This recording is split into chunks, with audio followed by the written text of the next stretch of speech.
Good afternoon, everyone, and I'll call this meeting to order of the Township of Maple Lake Council Tuesday, April 25th, 2023 at 4:00 p.m.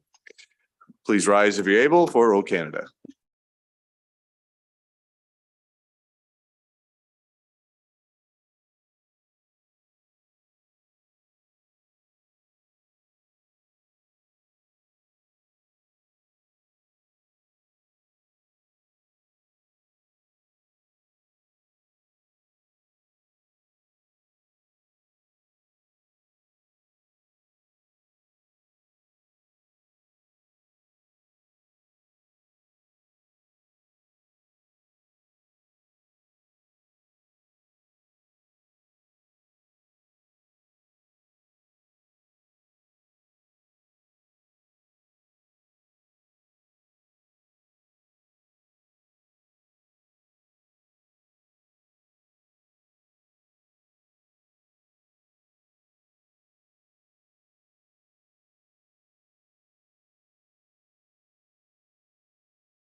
Any declaration of pecuniary interest? Seeing none.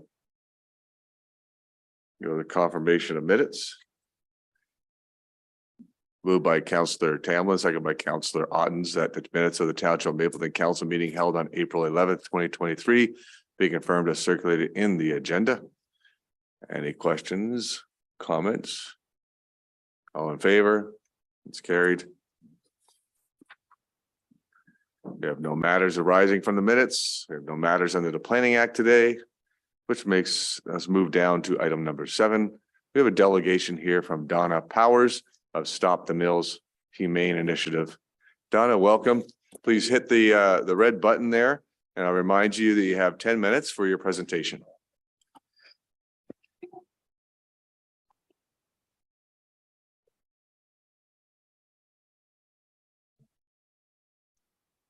I'm just putting myself on timer because I talk a lot. So, well, thank you, everyone. Thanks for your time. Thanks for allowing me to come in today.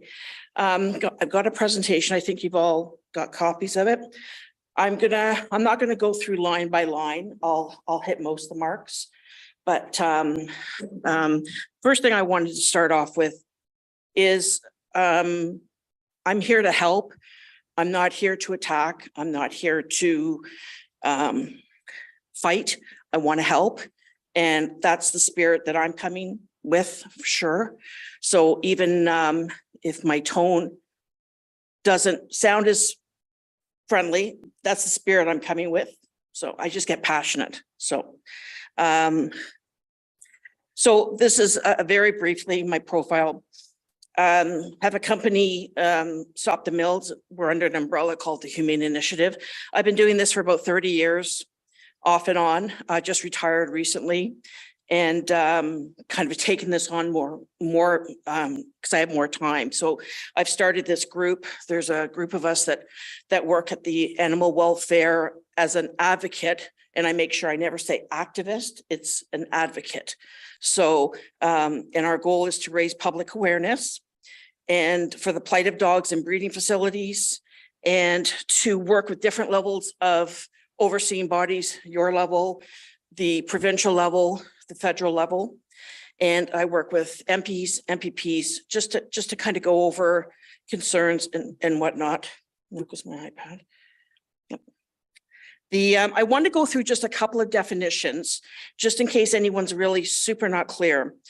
So a puppy mill. So when we talk about puppy mill, it's a high volume substandard breeding operation focused solely on profit. Female adult dogs are bred continuously until their productivity falls and then they are disposed of. Puppy mills are not illegal in Ontario. Many people in the public do not realize that at all. They are not illegal in the province of Ontario or in Canada. But they are completely unregulated, untaxed, and hidden from any meaningful oversight. A broker is an individual who works as a middleman between the breeder and the public. A purchaser will often, a broker will go to a breeding facility and buy up an entire litter. So they'll go and buy 9 puppies. They take them away from that facility and then they sell them usually on a Kijiji type site or a puppy selling website. The person that buys them at that point, they have no line through to the origins of that puppy. It's gone. So some of the things I want to address with you is something that would address that. Sentient is something that Quebec brought on. They recognized sentient beings about 7 years ago. It's a designation that indicates that a being is alive and able to feel and perceive sensations like pain, distress, fear, and joy. The Code of Practice for the Canadian Kennel Operations, the CVMA, this is the predominant go-to, the Bible for kennel operations in Canada. And the 5 freedoms, which is the foundation of my group, it was developed in the UK in 1965, and it's the cornerstone of animal welfare around the world. And it's the freedom to live free of hunger and thirst, the freedom from discomfort, freedom from pain, injury, disease, freedom to express normal species appropriate behavior, and freedom from fear and distress. So as an overview, a lot of this I'm not kind of going to go through. It's about our team. One thing I wanted to touch on, the government-run PAWS Act took over from the OSPCA in January of 2020 because the OSPCA could not be deemed both as a charity and a policing arm. That is where the province of Ontario stepped in. The PAWS Act is very vaguely worded. It's very weakly worded. The key regulations are so many regulations are missing, and it's under-resourced and ultimately really ineffective. And the municipalities, they are underfunded to fill in the gap left by the ineffectiveness of the PAWS Act. What this produces is a highly fertile ground for abuse, neglect, and serious illnesses from sometimes very contagious diseases. So the current state of commercial dog breeding, more and more breeders are using brokers. They don't want the public coming to where they run their business. They're using this middleman.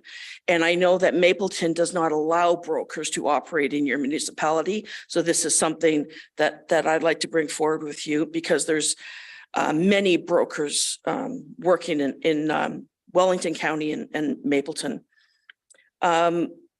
Ontario law right now does not view living, breathing animals as more than objects and property.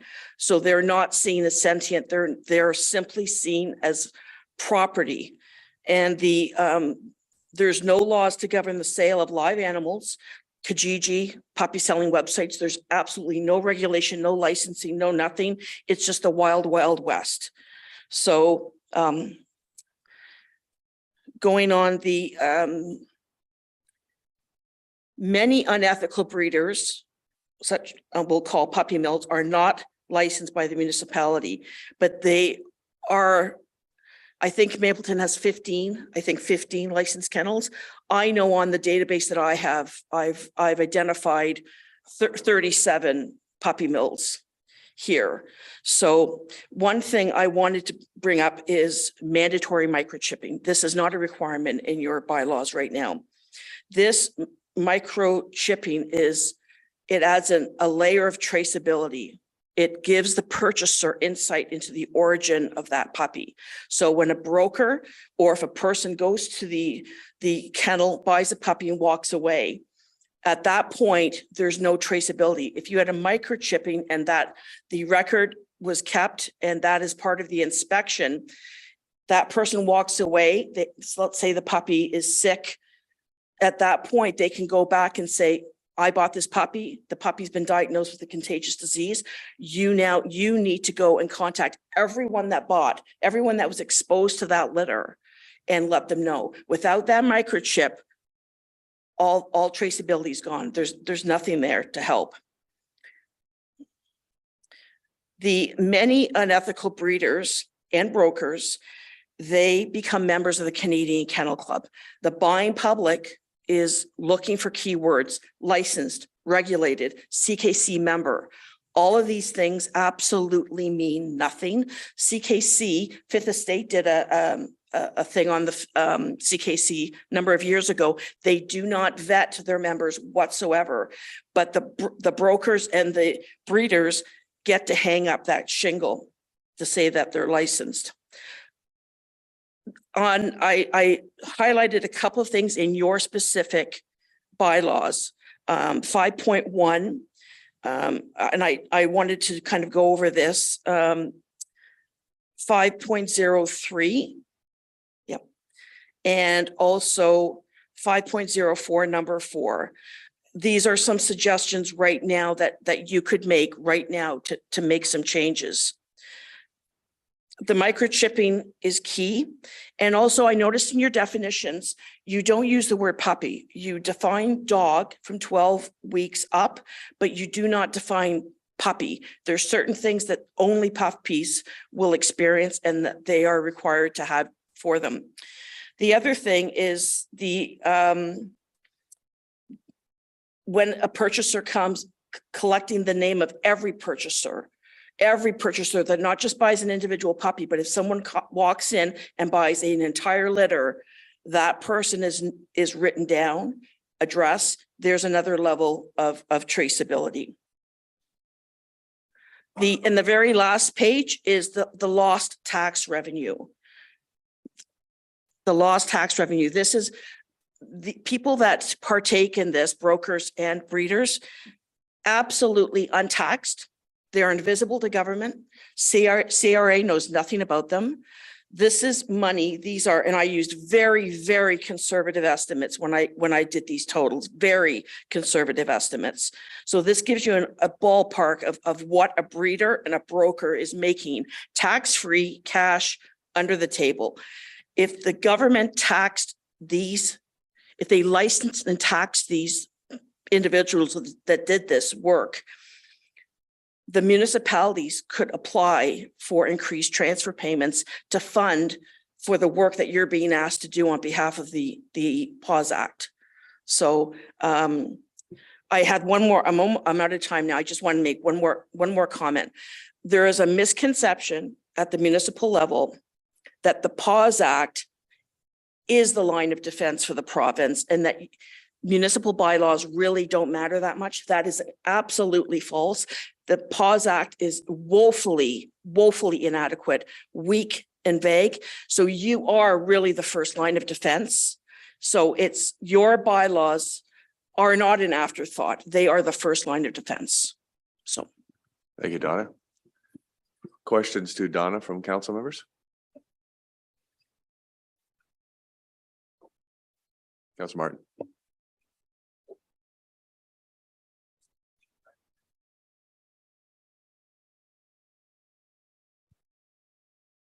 There we go. Thank you, Mr. Mayor. I got a couple quick questions through you, Mr. Mayor.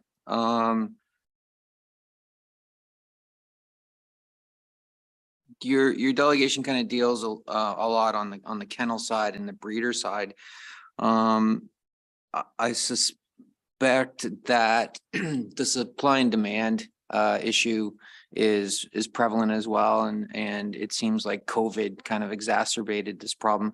Is that your experience as well? And what do you think outside of an awareness piece or a public kind of a PR campaign that could have, as long as people keep, I'm assuming they buy from these types of breeders because of the price point of the puppy is cheaper than going through a legitimate registered breeder. Would you have any suggestions to, address that side of things as well as the kennel and the breeder side? So with regard to that, COVID was the perfect storm. It was absolutely the perfect storm. So a puppy, many people surprisingly, the puppies are not that much cheaper than a purebred pup. In some cases they are, but you had absolute mutts being sold for $3,200 during COVID. So normally they would go for $700 or $800 normally, still for a mutt. But the reason why they're going to these individuals is they don't want to wait 18 months with a breeder, or a rescue will not adopt them if they don't have a fenced in backyard. So they have no choice but to go to these other avenues. And this is where the manipulation comes in. They're looking and they see CKC member and they see licensed and they see registered and they think legitimate, ethical, and that is not the case at all. So the COVID, what we're seeing right now is a lot of these breeders took in extra breeder dogs because of COVID, because the demand was so high. Now those puppies are fully weaned, and now the breeder is responsible for feeding them and caring for them, and they don't want to. We're seeing the amount of dumped dogs is unbelievable. You cannot imagine how many are just being left out in the middle of nowhere. Cars are just opening their doors and throwing out litters. And it really is the perfect storm. And people that never had a pet before because it didn't fit their lifestyle, all of a sudden they're in isolation at home. Oh, I'm going to get a puppy. Then life goes back to normal. And then they realize, oh, this is why I didn't want a dog. So dogs are getting turned in everywhere.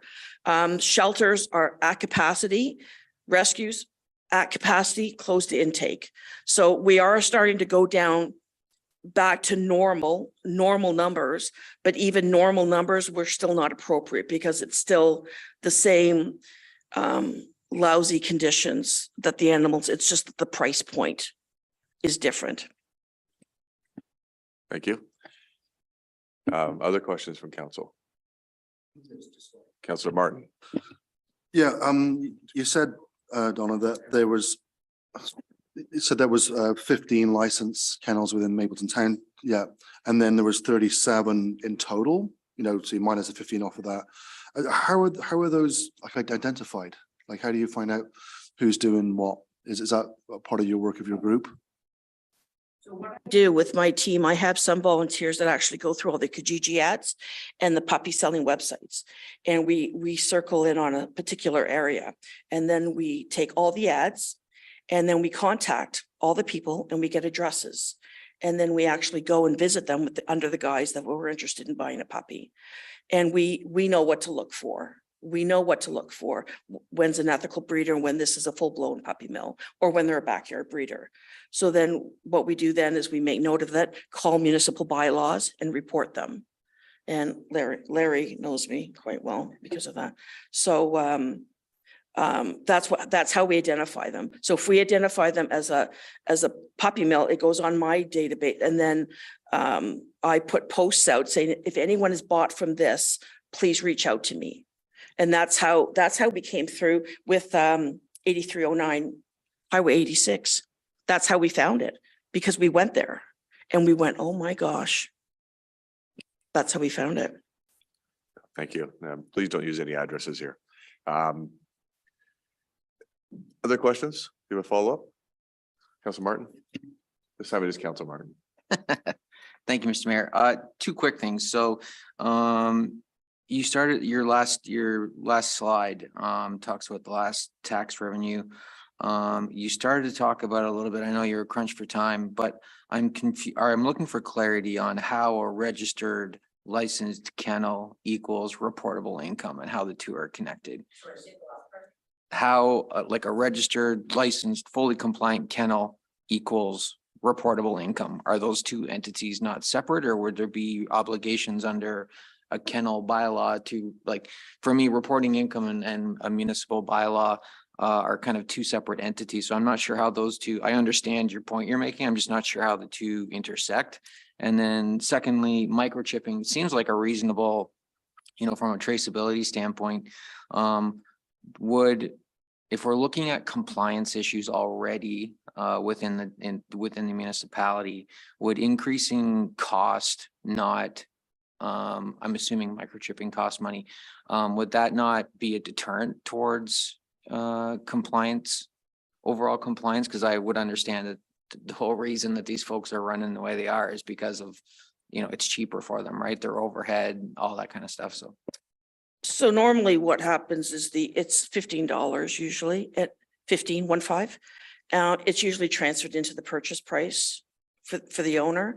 But the key is where the compliance piece is that the breeder must register the microchip with the microchip company. And then when your bylaws goes in and does the inspections, they need to coincide those numbers. So a lot of times we found they microchip them, but they don't register the number, so there's no traceability. So that's where bylaws goes in, and that's on their checklist. Are you registered? And then in regard to the taxation, the kennel bylaws really have nothing to do with the, what I do when I show that screen. I had a meeting in November with the solicitor in the Solicitor General's office, almost fell off their chair when they saw those numbers. And, but the municipality really doesn't have any sort of enforcement in that. But that is an insight to you that this is lost revenue that the municipality could be getting included in their transfer payments, because the province is asking municipalities to take on more and more responsibility. You know what I mean? So this is it. If the government started taxing, there's your money. Like there's a big part of your money right there. So that's why I show that. Thank you. Other questions from council? Now, Donna, you did mention our bylaw and some weaknesses that you see in our bylaws. What community would you say has the best bylaw that you're aware of? For sure, it is. Sorry, put your microphone on again. It is Simcoe. It is Simcoe County, up near Beaverton.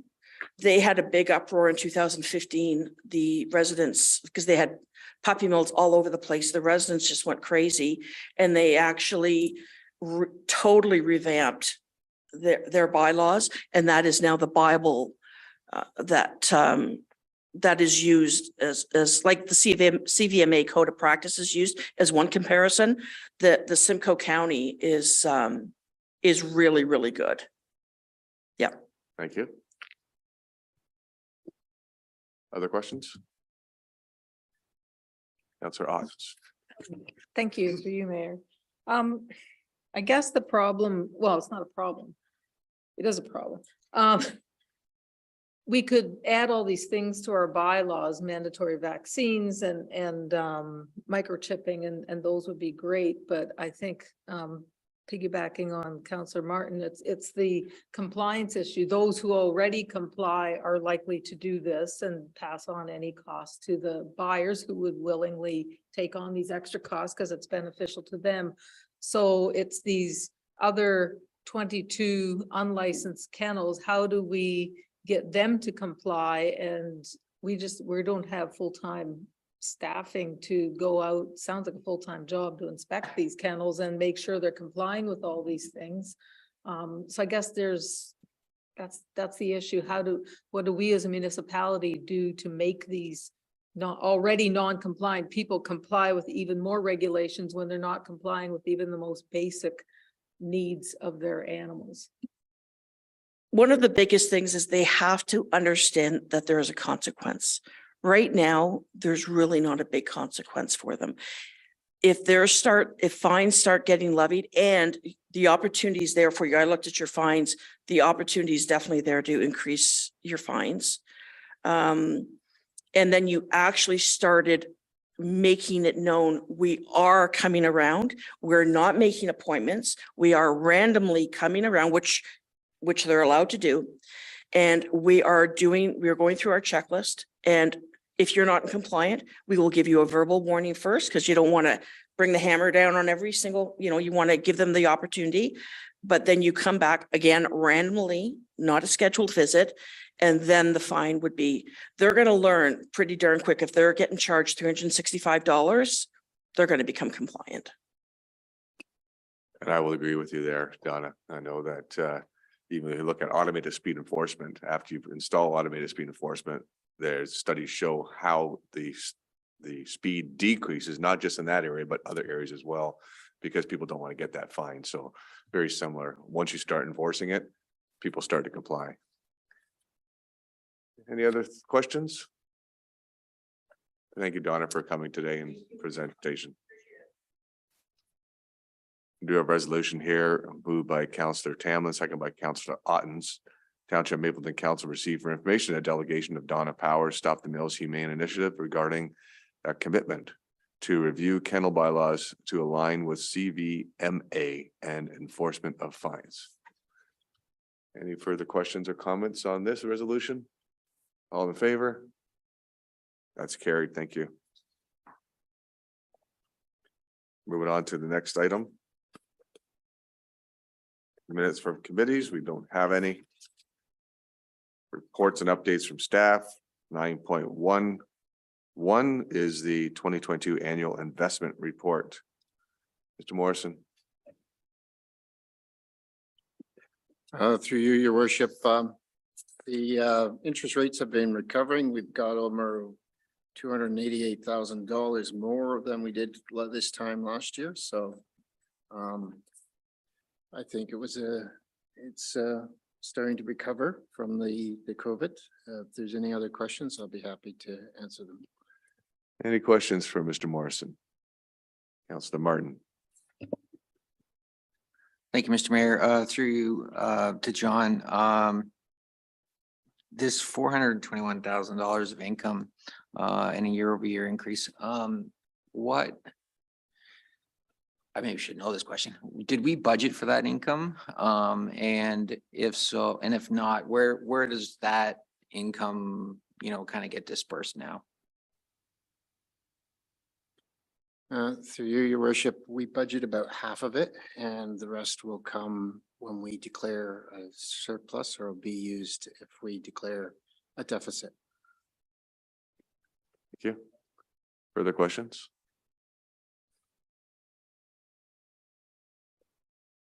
The resolution here is moved by Councillor Otten, second by Councillor Tamlin, that report FIN 2023-10 dated April 25th, 2023 concerning the 2022 annual investment activities be received for information. All in favor? That's carried. Moving on to item number 9.1.2. Application for a tile loan, Mr. Morrison.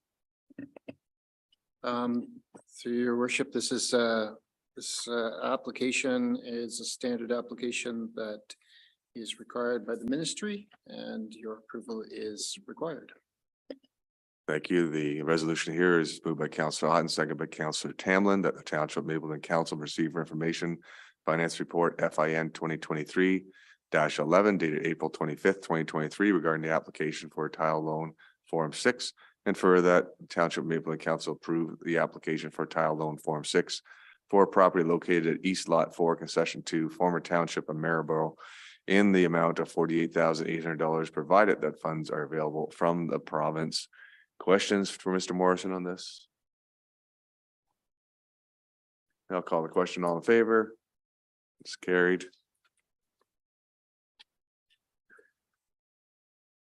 Moving on to item number 10, which is approval of bylaws.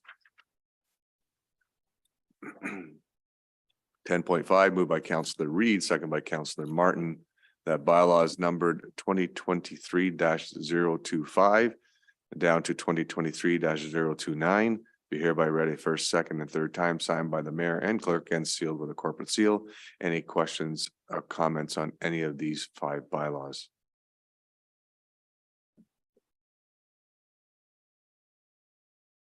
Then I'll call the question. All in favor? That's carried.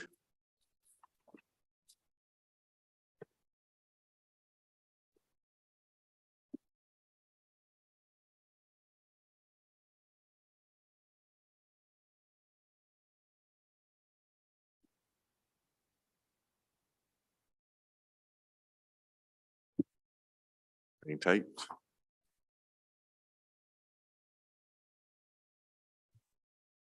No correspondence for council's direction today. Oh, there is. My apology. Oh, turn the page, Greg. 11.1, Wellington County Joint Accessibility Advisory Committee. There's a letter there from the chair, Matthew Bulmer, dated March 23rd, 2023. It's a draft revised terms of reference for the Joint Accessibility Advisory Committee. And there is a recommendation here, moved by Councillor Martin, second by Councillor Reed, that the Township of Mapleton Council adopt the revised terms of reference for the County of Wellington Joint Accessibility Advisory Committee as presented and attached herein. And the Township Mapleton Council commit to appointing one member to the joint ACC as vacancies occur. And through the CAO, assign one staff member to attend the joint ACC's meetings. Open that up for questions then.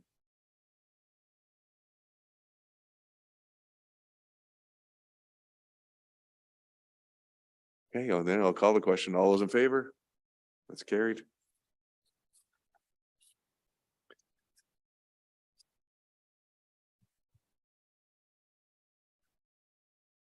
Down to number 12, correspondence for council's information. There's a number of those on there.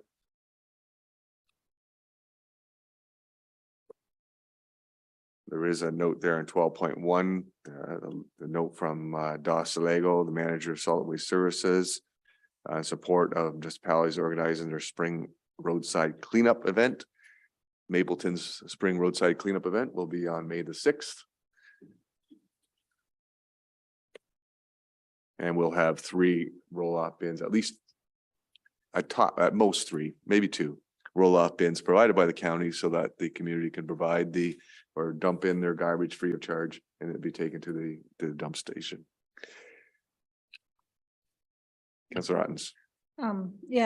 Some of our roads are sponsored by service groups or churches. Are they contacted so that they could coordinate the cleanup of their sponsored road with this day so that because it would be sensible with the bins there?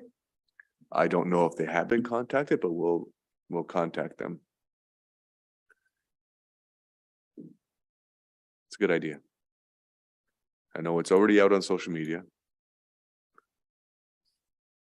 Anything else? The note there from the Mapleton Custom Rodders, the next one on there, a letter of discontinuing the annual show and shine. And unfortunately, the decision had to be made, and CAO and I had a chat with Toad, and it was just time to step back a little bit and wait for other volunteers to step forward and take over that. It's been a long-standing tradition in the Moorfield area.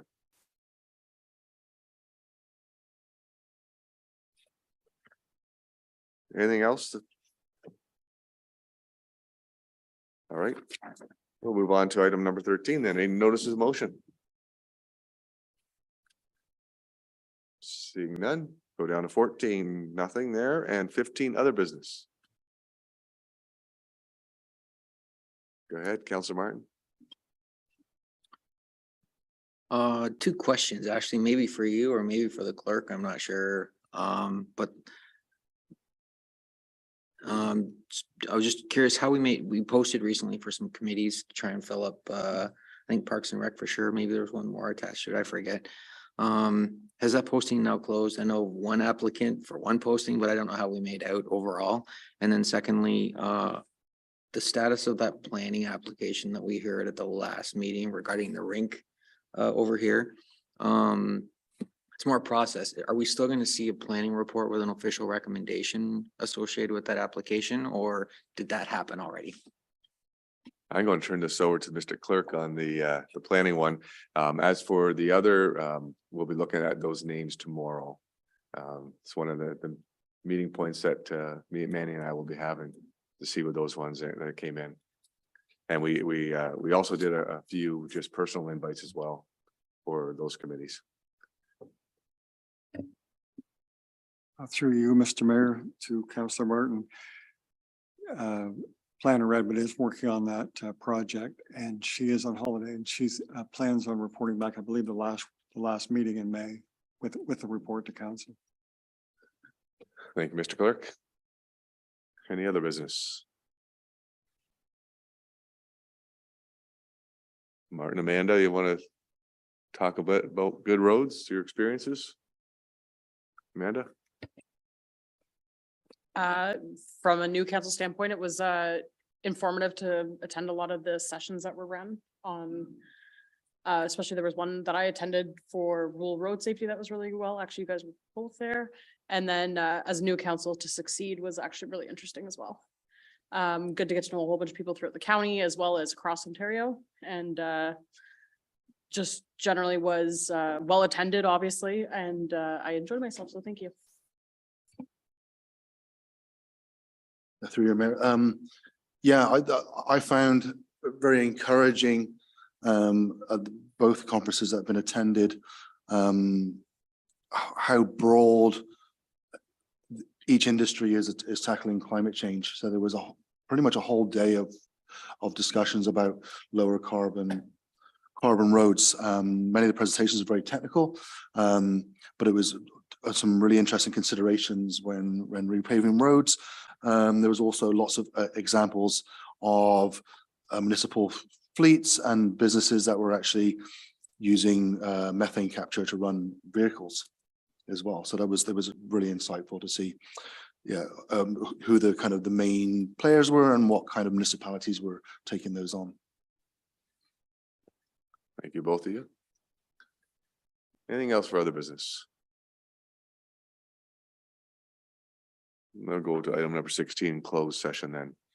Moved by Councillor Reed, second by Councillor Martin, that Township Mapleton Council move into a closed session to consider the following subject matters: review and adoption of the closed session minutes, March 21st, 2023, and a proposed or pending acquisition or disposition of land by the municipality. All in favor of going in the closed? That's carried. Moving in the closed.